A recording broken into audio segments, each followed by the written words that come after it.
startuprad.io, your podcast and YouTube blog covering the German startup scene with news, interviews, and live events. Hello and welcome everybody. This is Joe from startuprad.io, the authority on German, Swiss and Austrian startups. Are you a startup founder, executive or investor looking for insights into the future of startups in Germany?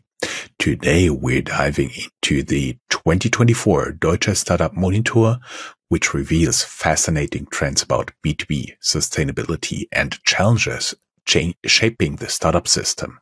Stay tuned to find out how your startup can thrive amidst these changes. Let's see a few facts here from the core results. 79.8, so almost 80%, are looking for an improved business climate in 2024. 74.7% of German startups now focus on B2B customers. That means more than almost 3/4, more than 2/3 of these startups in Germany are B2B, are basically our home turf. Whether it's scaling your business, securing those all-important B2B clients, or navigating the ever-tightening funding landscape, you've got the insights you need to stay ahead.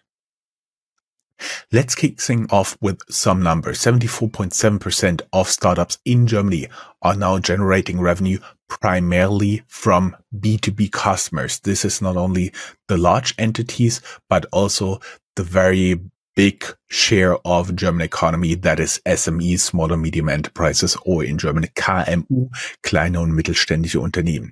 This shows a shift from consumer-focused models to stable, long-term relationships that B2B clients offer, especially in sectors like SaaS and enterprise software. The first take is B2B is the future of startups, at least here in Germany. We're seeing companies like Celonis and Personio, two of the three most valuable German startups, making their mark in this space by focusing on offering high-value, scalable solutions. Secondly, profitability is now front and center. 78.8%, so again, almost 80% of startups are prioritizing profits over rapid growth, especially in today's economic climate. This is a major shift from the growth at all costs mentality we've seen in the past few years. And third, sustainability is still on the rise. Nearly half of all startups identify as part of the green economy. They are focused on eco-friendly solutions, which isn't just good for the planet, it's also a major draw for investors who are prioritizing ESG. Question for you. What's been the biggest challenge for your startup this year?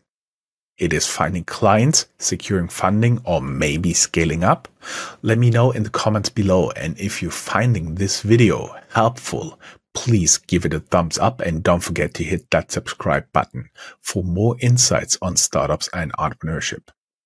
To give you a little idea about the diversity of this German startup ecosystem, a lot of news coverage is always focused on Berlin, and I'll have to say increasingly on Munich, as you can see from this graphic here. Only around, let's make it round, 19% of startups that participated in this survey, not the total startups, but the startups that participated in this survey are based in Berlin, that's here, and 90% are in North Rhine-Westphalia, which is the most populous state within Germany. Also, Bavaria is doing pretty good with almost 17%, and Baden-Württemberg, known for places like Stuttgart being the home of Mercedes, Porsche, and so on and so forth, with a big machine building industry there as well, has 12.5% of the startups in there. And then there are a few also ran, which only have 0 point something percent. Also, the state of Hessen is doing a respectable middle field position with 6.4% of the startups participating in this survey. Let's go to the top 10 industries. There is information and communication technology. MedTech and healthcare is number 2 already with 11%. Food and consumer goods is 7.6%. EdTechs make up more than 5%. Energy and electricity, this is where you'll find a lot of the green startups. They are ranking around 5%. Mobility and logistics as well. Not surprising that since Germany is in the core of Europe and there's a lot of traffic going on. Plus, Germany is still very heavy on industry, so there has to be a lot of goods transported around. HR tech, also almost at 5% with 4.9%. Chemistry and biology, 4.5%. Keep in mind that healthcare, especially biotech startups, that would be more in the biology cluster here, depending on how you define those individual startups, are important in Germany, as well as the chemical industry makes up a big chunk of the German industry as it is right now. Industrial goods make up 3.9% and the prop techs 3.4%. The business models here are not that surprising. More than a third are software as a service. Almost 12% are online platforms. A little bit over 10% are software development. And now here comes the catch. Only 6.4% of the startups, again, participating in this survey. In terms of digital business models, they are still e-commerce startups. So that means less than 7% of the startups in Germany. Let's make the assumption there is a pretty good translation, this survey, of the real startup economy here. Less than 7% of the startups are still in e-commerce. Keep in mind, a few years ago, what you had, like all the big e-commerce startups everybody talked about from Berlin, they are now taking a backseat to other industries. And in terms of like hybrid digital and physical model, there is, of course, technology development and production, a big chunk. Almost a fourth. And in terms of simply analog startup models, there is services still a pretty big chunk here. In terms of employment, you have seen that startups have big headcounts and they've been drastically cutting back on headcounts, especially the big startups. But what you can see in the survey here is that almost a quarter of startups don't have any employees. They are mostly just the founders. Then you have like below 5 employees. It's around 30%. Then you have 5 to 9 employees. It's around, I would say 18%. And you have 10 to 20 employees, which made up almost 20% last year, 2023, but have been going down to a little bit over 16% this year. Then you have the next bracket with 30 to almost 50, 49 employees. They also have been going down from almost 5% to a little bit over 3.5%. And the 50 and more employees, they have also been going down. So in terms of larger employment, you have seen the effects of the tech job rack, or however you want to call it, the long list of layoffs we have seen from all across Germany, Austria, and Switzerland in the last few months. Surprisingly, that is an effect you have seen in the startups with more employees, but actually only around 14% of the startups say they have less headcount. Again, around 30% has been steady, and more than half, almost over 55%, have been growing in terms of headcounts. that is attributable to the smaller startups hiring the people getting laid off. It's easier for them to hire. Plus, we do hope that also their business is going much, much better. Again, founding in a team is very successful, as it has been in the past. The founders have been a little bit older, with the biggest chunk made up of people between 25 and 34, and the second biggest chunk between 35 and 44. The founders below 35 have been declining for more than 10%. Quick question for you. What's been the biggest challenge for you this year? Is it finding clients, securing funding, or maybe scaling up? Let me know in the comments below. And if you're finding this video helpful, please give us a thumbs up and don't forget to hit that subscribe button for more insights on startups and entrepreneurship. Another surprising fact we have found is that in the past, especially during the very early stages of the Berlin startup ecosystem, the WHU Otto Beisheim Schule, Otto Beisheim School of Management in Wallenda, close to Koblenz, has been the absolute champion in that. Now, the number one founder university they come from is the Technical University München. The second one is the RWTH Aachen, which is a very technical university focused on machine and automotive building. They're famous for that. Next one is University Cologne. Then the WHU comes in, and then we have a few surprises, including number 5, Technical University of Dresden. Then we have Technical University Berlin, the LMU in Munich, Ludwig-Maximilians-Universität. Another surprise is number 8, Universität Mannheim. Number 9, Karlsruhe Institute of Technology, KIT, formerly known as Technical University Karlsruhe. And then we have another surprise for me is the University Paderborn.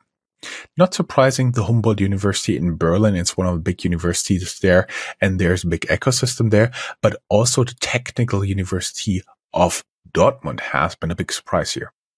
Now let's dive a bit deeper. One of the more concerning insights from the monitor is that only 37.5% of startups report having good collaboration opportunities with established companies. This is a challenge, especially when partnerships can help you scale and build trust. And keep in mind the large percentage of startups that are focusing on B2B. We are also seeing that deep tech and AI-driven solutions are becoming crucial. With 11.4% of startups focusing on deep tech, this sector is rapidly growing in importance. AI isn't just a buzzword anymore, it's becoming the backbone of many startups. Take, for example, HR tech unicorn Personio, a German SaaS company that's grown by focusing on simplifying HR processes for small and medium-sized enterprises. By offering real, tangible value to its B2B clients, it has become one of the fastest growing startups in Germany. Something we as Startup.io always had at the core is B2B startups. But what's fascinating in this graphics here is that it has always been around at least 2/3 of the markets focusing on B2B clients in the German startup scene, now going up to almost 75%. In the same take, the share of B2C startups is slowly declining from formerly 28, a little bit over 28% in 2018 to below 20% this survey. And the business to government B2G has been steadily hovering around 5%, with now hitting a 5.9% here. Also, an interesting effect is healthcare is the top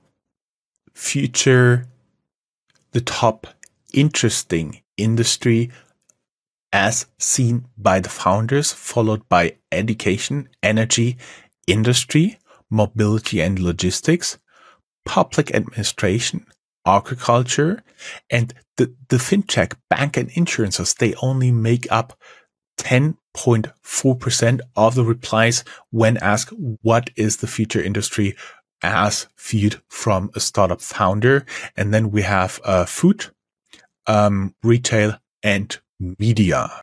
What I personally also found interesting is what you can see here, a growth by more than 30% on which startup is counting itself among the green economy. Started in 2019 around 36% and now almost reaching a little bit over 48%, almost 50% of startups associate themselves with the green economy. This is also quite fascinating. That shows the desire or the demand for external capital, meaning in 2023, almost 70% have been looking for external funding, and almost 75% are now looking in 2024 for external funding. The largest groups of answers is less than 500,000 euros, as well as somewhere between 500,000 and 2 million euros. So you can say the vast majority of startups in Germany is looking for funding below 2 million euros. Then we do have 23% looking for 2 to 10 million euros, and around 5.7, almost 6% only are looking for 10 million euros and more in external funding. We've seen that almost 75% of startups that reply to the survey are looking for external funding, most of them below 2 million. But the preferred funding option is actually government funding, followed by business angels, followed by venture capital, followed by strategic investors, and only somewhere around less than 5% are looking for venture debt funding. This is an interesting graph in terms of how the German startup scene has been growing and matured. That means in 2014, we had 1 unicorn and 2 billion startup investments across Germany. In 2021, we had a high point with 26 startups and 15.8 billion euros in startup investments. And now for 2024, forecasted for the rest of the year, we are looking at 32 unicorns here in Germany and 7.1 billion euros in startup investments. It is also interesting to score who has the most unicorns in terms of cities. Berlin with 18, Munich with 8. Interestingly, the little town of Bruchsal, home to Volocopter, with 1, Chemnitz 1, Dresden 1, Frankfurt am Main 1, and Cologne 1, compared to other international hubs. For example, San Francisco has more than 170 unicorns, New York still almost 120, Beijing 64, London 43, Shanghai 38, and Berlin comes in at number 10 in this global count, with 18 unicorns, and Munich on number 26 with 8 unicorns. In the past, Germany had a reputation for not being very startup friendly. Surprisingly, more than 80% of the founders who would found again in Germany, almost 84%. More than 80% would also found in Berlin again, and almost 85% would found the company again in Munich. What we also find interesting is how much more positive the perception of the business climate is for startups versus the general economy. You may remember that we always have the IFO Geschäftsklimaindex, the IFO Business Climate Index that is given monthly in our monthly startup news. What you can see here in this graphic is basically that it has always been much, much better with the startups. For example, in 2019, 8.8%, 8.8 points for the general IFO business climate versus 50.6 52.7% for these startups. But what you can also see that in 2022, 23, and 24, the general business climate, according to IFO, has been negative. It has been positive for the startups, but coming down from 51.6% down to 39%, according to this survey. So, the mood is better in the startup part of the German economy, but it is also declining, and it has been declining since 2021, according to the German Startup Monitor.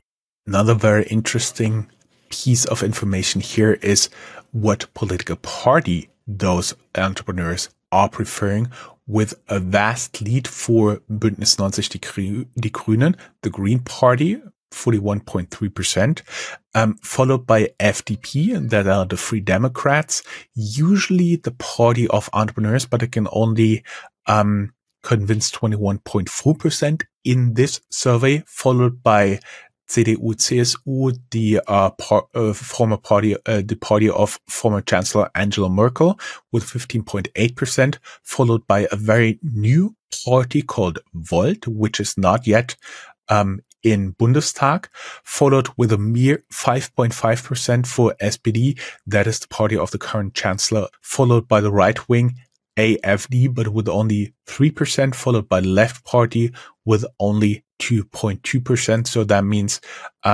the two of the three parties that make up the current German government are very favorable seen by the entrepreneurs, but the party of the Chancellor is not doing that well. Guys, that was it for me. A very, very short trip through a lot of data. Everybody who would like to learn more, you can go on our blog, startuprate.io/blog, or just go on startuprate.io and click on the blog. We'll have a series of 10 articles on the German Startup Monitor coming up for you in the next 10 working days. If you found value in today's video, don't forget to give us a thumbs up. And if you're interested in more content on growing your startup or insights from the startup ecosystem, hit that subscribe button and check out my other videos. Thanks for watching. I'll see you in the next episode.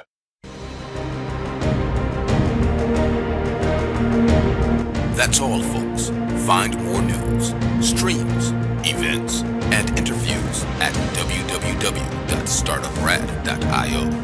Remember, sharing is caring.